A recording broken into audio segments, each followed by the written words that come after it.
Here's one tennis etiquette rule that should be done away with, and is saying sorry when you hit a net court winner. And so here's Rublev hitting this serve here, and Carlos Alcaraz hits a net court winner here.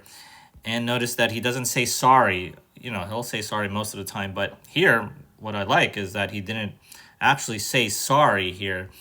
And we don't really want to say sorry because here's the main reason, is that when you say sorry on a net court winner, you are taking pity of your opponent. You're taking pity of your opponent in a way that is condescending, in a way that is a little disrespectful. In competition, right, you're not supposed to be taking pity of your opponent, right? Say you hit a great forehand cross-court winner there, many times, and you say sorry, right? It doesn't make sense. It's pretty much condescending your opponent, right? When you hit all these winners. So it's the same thing on a net court winner.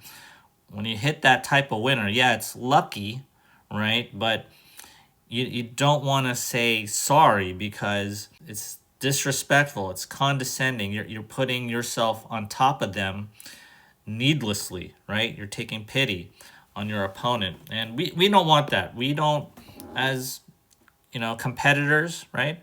If you're a competitor, do you want someone's pity, right? Do you want someone's pity when you're playing a tennis match? No, you don't, right? Usually when you say sorry, like say Carlos says sorry here to Rublev, would Rublev acknowledge that sorriness? Okay, usually they turn away. Usually it's like, oh, a net court winner, they turn away. They don't even want to look at the person, right, that did the net court winner. So why even say it, right? And obviously when you say sorry on the net court winner, you're not really sorry, okay? You're not conceding anything, right? You don't concede the point on a net court winner. So it's pretty meaningless. And what it is you're taking pity of your opponent. Personally, I've said sorry many times on these net court winners, maybe half of the time. But when I'm conscious about it, I don't say anything. I just walk away. I go to the other side of the court, like what Carlos is doing right here, and be done with it. Okay, just be done with it. You don't need to say sorry here.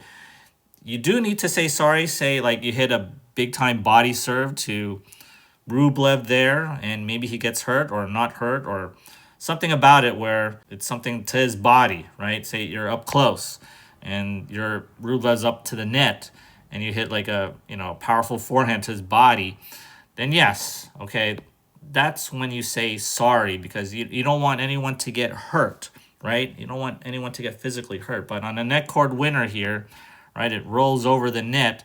The only thing that's getting hurt is the feelings of Rublev there. So, again, taking pity of your opponent is not something that you want to do competitively, right?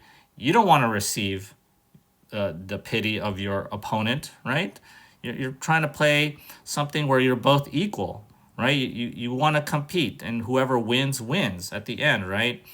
So that's why I think this tennis etiquette rule here should be done away with. It's something that everyone shouldn't do. It's something that makes the sport look kind of bad and pretentious and just fake.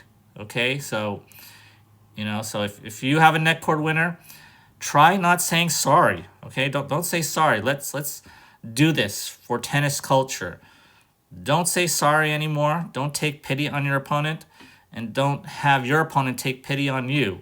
And I think we could make this game a little bit better by doing it this way. If you enjoyed this video, check out my website, coachadrian.net, where you can hire me as your tennis coach. As always, thanks for watching.